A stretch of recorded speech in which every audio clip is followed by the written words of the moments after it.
Assalamualaikum, halo semuanya, gimana kabarnya? Semoga semuanya dalam keadaan sehat-sehat ya. Video kali ini aku mau sambil ngajakin para moms untuk jalan-jalan ke pasar ikan. Ini salah satu pasar ikan yang terkenal di Bali karena banyak wisatawan yang kesini. Kenapa? Karena di sini itu menyediakan tempat untuk membakar ikan langsung. Jadi, di pasar ikan Kedong Anan Bali ini untuk para wisatawan atau kita pengunjung yang ke sana itu bisa pilih ikan fresh, ikan, cumi, udang, ya pokoknya hasil laut ya. Fresh, kemudian bisa kita bawa ke sekitarnya untuk dibakarkan. Jadi bisa langsung dinikmati di situ bareng sama keluarga. Jadi teman-teman semuanya kalau misalnya lagi ada rezeki nih dan kemudian berkunjung ke Pulau Dewata, boleh banget untuk mampir ke sini karena ini salah satu rekomendasi tempat yang saya rekomendasikan. Gimana sih bahasanya? Pokoknya maksudnya ini adalah salah satu tempat yang saya rekomendasikan kalau teman-teman ke sini. Nah, saya kesini kebetulan mau cari stok udang sama beberapa ikan filet. Jadi saya nggak bakar di sini langsung. Sekalian belanja mingguan. Dan kalau misalnya kita ke pasar itu hati-hati banget. Lapar mata jadinya nanti kalap. Ngomongin soal kalap nih Mams, saya jadi pengen ngebahas gimana sih caranya kita belanja tapi nggak kalap atau nggak lapar mata. Jadi belanja sesuai yang kita butuhin aja, bukan yang kita inginkan. Penting banget loh Mams, karena kita itu kadang-kadang ngasih embel-embel kayaknya setiap mau belanja. Jadi misal kita lihat nih ikan, padahal kita nggak pengen belanja ikan. Nah kita bilang kayaknya ini bisa jadi stok deh, atau kayaknya ini tuh aku butuh. Kayaknya itu bukan yang sebenarnya. Jadinya kadang-kadang pikiran kita agak kacau ya sama bayangan-bayangan kita sendiri. Jadi tips yang pertama tadi itu ya Mams, belanja sesuai kebutuhan bukan keinginan.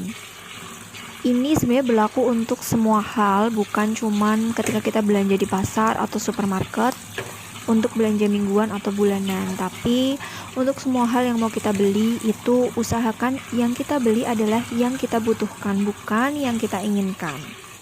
Nah, lanjut ke tips yang kedua adalah kita sudah tahu apa yang mau kita beli.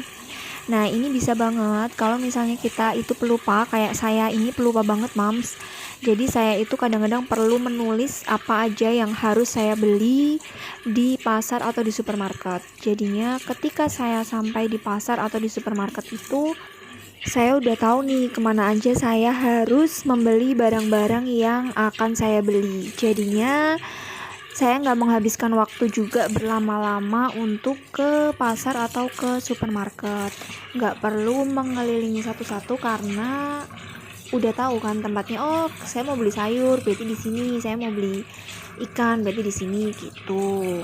Itu selain menghemat waktu, itu juga menghemat tenaga kita. Jadinya kita nggak terlalu lama berada di keramaian juga.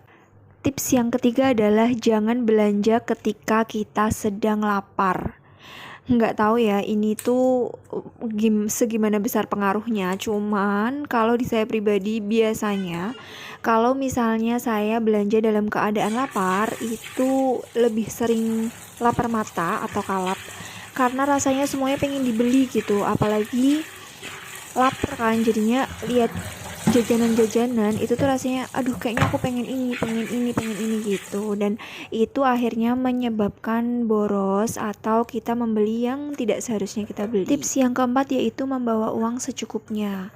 Nah dengan begitu kita nggak tergoda untuk membeli sesuatu yang tidak ada di list belanjaan kita.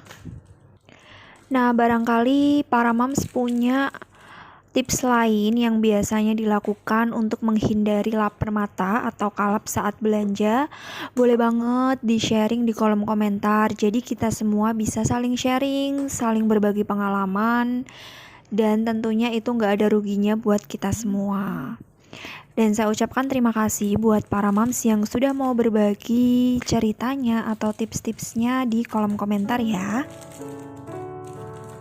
Nah, sambil ngobrol tadi sampai rumah, selesai belanja dari pasar, saya langsung bersihkan belanjaan saya.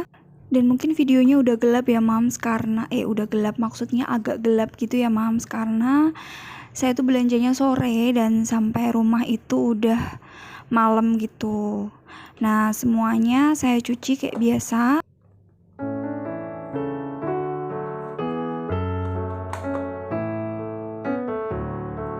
Habis itu saya bagi per porsi saya mau masak. Udangnya tuh kira-kira sekitar 250 graman.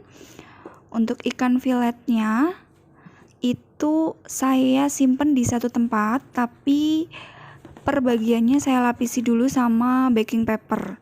Nah, boleh nggak sih mam sebenarnya dilapisin pakai baking paper atau mungkin dilapisin pakai plastik, bisa kali ya? Karena ini saya menghemat tempat dan kulkas saya juga nggak besar, jadi cara saya untuk menyimpan kayak gitu mams. Jadi nanti kalau mau masak tinggal ambil satu bagian aja, nggak perlu ambil semua, kan nggak bagus ya mams kalau kita itu menyimpan daging atau menyimpan ikan itu beku cair gitu. Nah, terus ada beberapa juga yang udah saya ukur untuk empasi anak saya. Jadi kalau mau masak pun gampang, tinggal ambil aja apa yang mau dimasak hari ini. Nah, di terakhir saya kasih jeruk nipis, itu cuman saya iris aja biar nggak bau amis di kulkasnya. Terus nanti kalau misalnya mau saya pakai atau mau saya masak, baru jeruk nipisnya itu saya kucurin ke ikannya atau ke udangnya. Kucurin tuh bahasanya apa ya? Kayak diperas gitu loh mams. Oke, setelah semuanya beres baru disimpan di freezer. Nanti kalau misalnya mau dimasak, malamnya bisa diturunin ke chiller atau ke kulkasnya dulu, kulkas bawah. Terus setelah itu baru besoknya dimasak. Sampai di sini dulu ya mams kita ngobrolnya. Semoga banyak sedikitnya yang saya sampaikan di video ini tuh bisa bermanfaat untuk semuanya. Maaf kalau saya ada salah-salah kata dan terima kasih sudah menonton sampai akhir. Sampai ketemu di video saya selanjutnya. See you moms.